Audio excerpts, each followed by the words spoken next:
મારું નામ ધીરેનભાઈ વેકરિયા. મારું વિસ્તાર છે આ તિરુપતિ બાલાજી પાર્ક, ગ્રીનલેન્ડ ચોકડી, અમદાવાદ હાઈવે.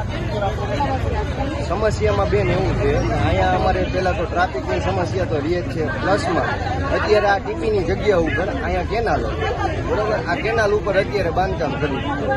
હવે આ બાંધકામ કરી અને આ એક વખત પાડી ગયા છે અને વળી પાછું બાંધકામ કરી નાખ્યું છે. આમાં કોની મિલીભગત હોય એ મારે કહેવાની જરૂર નથી.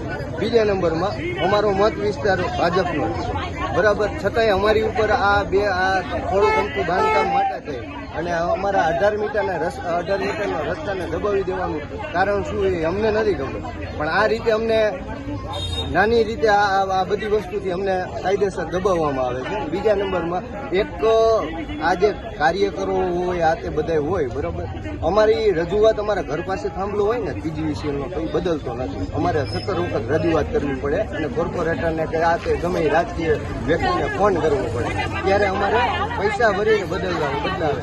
અત્યારે આ જગ્યાએથી સબસ્ટેશન આખું ઉપાડી અને આ જગ્યાએ ફેરબદલ કરાવડાવ્યું બરાબર, અને એ કાચી સેકન્ડમાં થયેલું બરાબર. હવે એટલી હદે જો કામગીરી થતી હોય બરાબર, તો આ આખું રોડ રસ્તા ઉપર ને કેનાલ ઉપર બનાવેલું બાંધકામ છે એ હટાવવાની કોઈને તસવીર કોઈને દેખાતી નથી.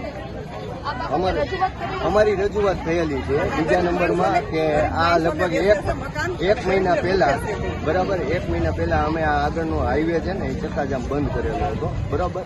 એ ત્યારે નાના મીડિયાવાળા અને ટૂંકમાં સાહેબો ને એ બધા આવ્યા હતા, ત્યારે નૈનાબેન પેટડિયા ને એ બધા આવ્યા હતા, પરેશભાઈ પીપળિયા. ત્યારે એ કે તમને 11 કે 12 મીટરનો રસ્તો એ કે અમે બનાવી દઉં, પણ 18 મીટરનો રસ્તો હોય તો અમે 11-12 મીટરનો શું કમ? નાના માણસનું ગમે એક ઝૂંપડું હોય, કોઈની છત્રછાયા ન હોય એટલે કાલ સવારે પાડી દે બરાબર. હવે વસ્તુ એવી બને છે કે આમાં આ કોઈ કામગીરી કરવી નથી બરાબર, અને આવી રીતે જે રાજકારણથી બધી વસ્તુ રફે દફે કરાવી નાખીએ તો આવું અમને કંઈક આપો તો અમે બધી જગ્યાએ કરવા માંડીએ. આવી સરકારની જગ્યા તો દુનિયાની છે.